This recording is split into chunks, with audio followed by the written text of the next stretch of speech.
Planning আমার সব কাজ সহজ করে দিয়েছে। কেন বলো তো? প্রথম থেকে শেষ পর্যন্ত এই প্ল্যান করে চলছি বলেই কিন্তু আমি আমার প্রত্যেক দিনের রুটিনটা মেনটেন করতে পারছি। চলে এলাম তোমাদের সঙ্গে শেয়ার করার জন্য ডেইলি রুটিন ব্লগ।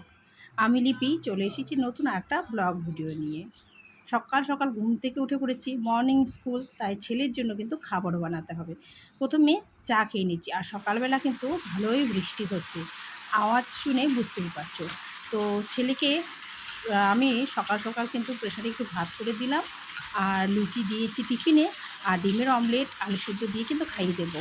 কেন বলো তো? ছেলেটা আসার পর আর কোনো কিছুই কিন্তু খায় না, খেতে চায় না, এভাবে তো শরীর খারাপ হয়ে যাবে। তাই আর কি, যেহেতু টাইমটা একটু এখন 6:30 আগে প্রথমে ছিল স্কুলটা, এখন 7:30 করে দিয়েছে। তাই না, সকালে এক মুঠ ভাত হলেও কিন্তু খাইয়ে ছেলেকে পাঠাচ্ছি। আর দেখেই বুঝতে পারছো, দেখো না, ঝমঝমে বৃষ্টি হচ্ছে, বৃষ্টির মধ্যেই ছেলেকে পাঠিয়ে দিচ্ছি। প্রত্যেক দিনই কিন্তু মোটামুটি সকাল দিকটা না এখন বৃষ্টি হচ্ছে, তাই আর কি। চলো ওকে পাঠিয়ে দিয়ে অন্যান্য কাজে হাত দেওয়া যাক। চলে এসেছি রান্নাঘরে, আর এখানে কিন্তু আমি সব সবজি কেটে একটা তরকারি বসিয়ে দিয়েছি। কাঁঠাল বীজ, তারপর হচ্ছে পুঁই শাক, মিষ্টি কুমড়ো, কোয়াশ, পটল, সব দিয়ে যা যা ছিল আর কি সব দিয়ে। আর রয়েছে ডাল, আর আজকে রান্না হবে মাটন, আর রাত্রেও হচ্ছে গেস্টদের একটু টিফিন করাবো। তো চলো তোমাদের সঙ্গে সবটাই শেয়ার করব। আর সব কাজ একসাথে সামলানো কিন্তু সহজ নয়, কিন্তু আগের থেকে যদি ছোট্ট একটা পরিকল্পনা করে নাও, তাহলে কিন্তু কোনো কাজই কিন্তু কঠিন নয়, তাহলে কিন্তু দেখবে অনেকটাই সহজ হয়ে যায়। আজকে কিন্তু সেই মতোই আমি করলাম। চলো তোমাদের সঙ্গে গল্প করা যাক, আর ভিডিওটা শেয়ার করা যাক। সংসারের দায়িত্ব, চাকরি, নিজের কাজ সব কিছু ধীরে ধীরে সুন্দরভাবে ম্যানেজ করাটা কিন্তু প্ল্যান মাফিক করলে সহজ হয়ে যায়।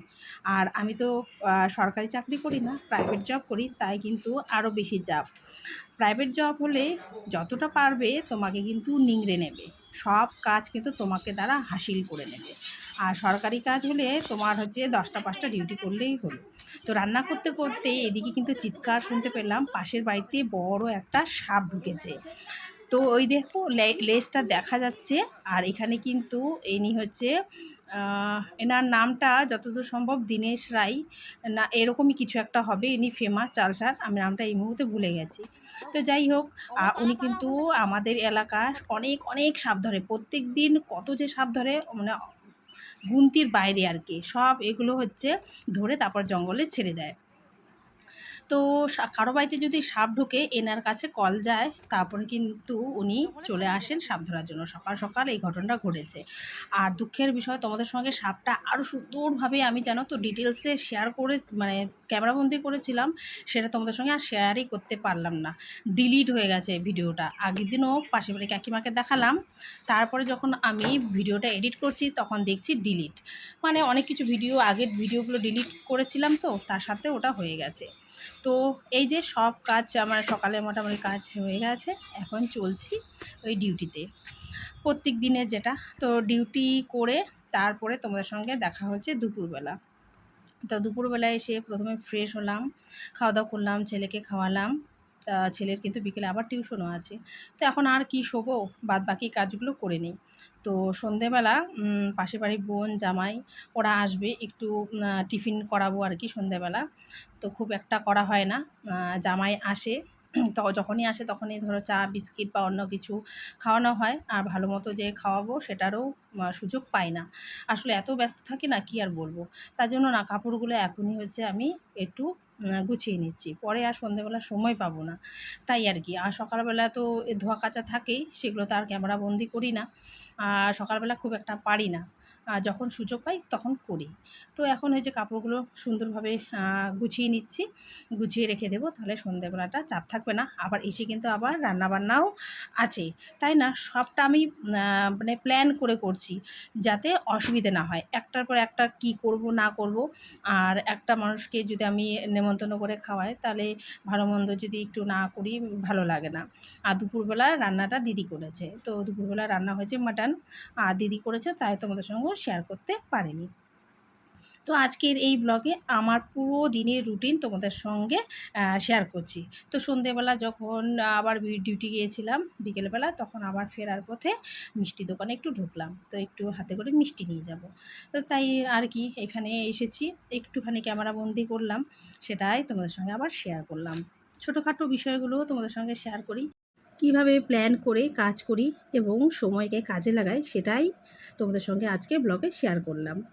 তা আশা করি অবশ্যই ব্লগটি ভালো লাগবে তোমাদের, আর কিছুটা হলেও অনুপ্রেরণা দেবে আর কি।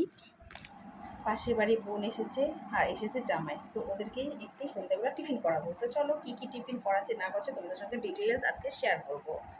তো সন্ধ্যের টিফিন তো কী করব ভেবে পাচ্ছি না, তো বাড়িতে যা আছে তাই উপকরণ দিয়ে কিছু একটু ভালো মন্দ রেঁধে খাওয়াবো। তো ভালো মন্দ বলতে চলো দেখা যাক কী করছে না করছে, সবটাই তোমাদের সঙ্গে শেয়ার করবো। তো পরিচয় খবরে সেনে welcome back to my channel লিপিসি খবর। সকালে কেমন হচ্ছে নিশ্চয়ই ভালো আছো, আর আমিও কিন্তু তোমাদের ভালোবাসায় ভালো আছি। তো বন্ধুকে স্কিপ করো না, পুরো ব্লগ ভিডিওটা দেখার অনুরোধ রইল, আমিও আছি পাশে। তো চলো দেখা যাক, চলে যাই এখন রান্নাঘরে, কী করছে না করছে সবটা তোমাদের সঙ্গে শেয়ার করবো। হয়তো পুরোটা করতে পারবো না, আর একটু একটু তোমাদের সঙ্গে শেয়ার করবো। আর বাবুকে যেহেতু কাকিমা যে সুতা বেঁধে দিয়েছে আমাদেরকেও দিয়েছে, এবার তো বাপরে যেতে পারলাম না, দুদিন পর যেহেতু মার ওখানে যাবো, তাই আর কি ছুটিতে যায়নি। তো বাবু একটা ছোট্ট গিফট দেবে কাকিমাকে, চলো তোমাদের সঙ্গে শেয়ার করি কী গিফট। গিফট বলতে আমি বলেছিলাম যে শাড়ি দিই, ও বলছে না এখন কাকিমা খুব একটা পারে না, বয়স হয়ে গেছে, তাই বলছে একটা নাইটি দাও। তাই এই নাইটিটা নিয়ে এসেছি, তো বাবু দেবে আর কি। তো কেমন হয়েছে গিফট অবশ্যই জানাবে। দিদি আবার বলছি কি গিফট এনেছো একটু দেখাও, তাই একটু দেখালাম আর কি। তা চলো এখন হচ্ছে যাওয়া যাক রান্নাঘরে। আর রান্নাঘরে হচ্ছে সন্ধেবেলায় হচ্ছে ইনভাইট করেছি, তো সন্ধ্যের টিফিন কি হতে চলেছে চলো তোমাদের সঙ্গে শেয়ার করি। তো এখন কিন্তু চলে যাব হচ্ছে রান্নাঘরে ডিউটি থেকে এসে। তো চলে এলাম রান্নাঘরে, তো দিদি আর আমি দুজন মিলেই করব। তো দিদি কিন্তু এই যে দেখো আটাটা মেখে রেখে দিয়েছে, তো লুচি করব সন্ধেবেলা, আর কি খাওয়াবো, তাই সন্ধেবেলা লুচি করব। আর তার সাথে হচ্ছে ফিরনি রয়েছে, আর রয়েছে হচ্ছে মাংস, আর হচ্ছে তড়কা।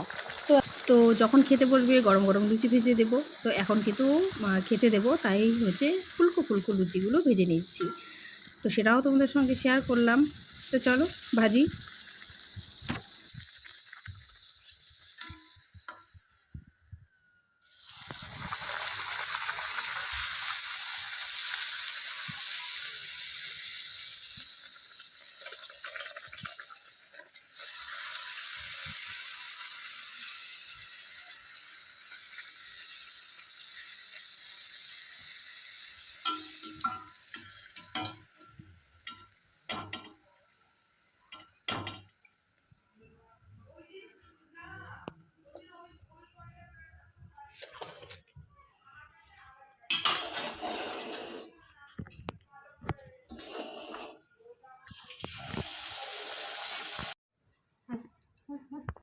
ছোট্ট একটা যদি প্ল্যান না করতাম তাহলে কিন্তু ওদেরকে আমি নেমন্তন্ন করে খাওয়াতে পারতাম না।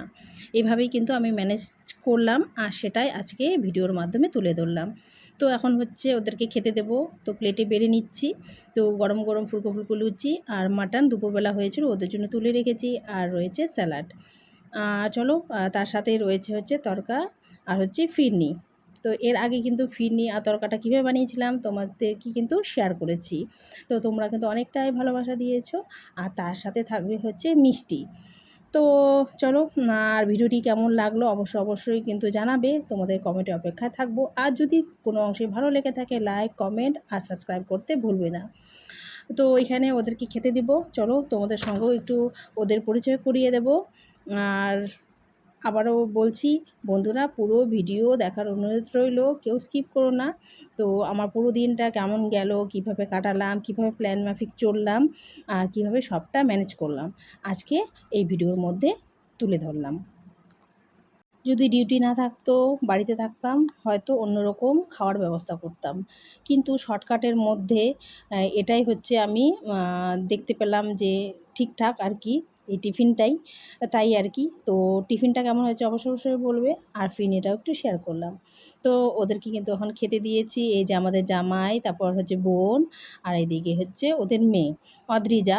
এর আগে বহুবার ভিডিওতে শেয়ার করেছি। তো ওদেরকে খেতে দিলাম। যেহেতু কলকাতায় থাকে তো মাঝে মধ্যে আসে আর কি, মাঝে মধ্যে বলবো না, অনেক দিন পর পরই আসে। ওইদিকে বাড়ির লোকও কিন্তু খাচ্ছে। তো চলো ওদেরকে খেতে দিয়েছি, একটুখানি ভিডিও করেছি, তার সাথে স্প্রাইট দিচ্ছি। স্প্রাইটটা কিন্তু ওরাই নিয়ে এসেছে, তাই এত কিছু খাওয়ার মাঝে স্প্রাইটটা দিলে খেলে বেশ ভালোই লাগবে, তাই না? তো আজকের মতো কিন্তু এখানেই ভিডিও এন্ড করছি। কেমন লাগলো অবশ্যই জানাবে। আর তোমাদের কমেন্ট কিন্তু আমাকে নতুন ভিডিও আনতে উৎসাহ জাগায়। আজকের মতো সকলকে টাটা, সকলে ভালো থেকো।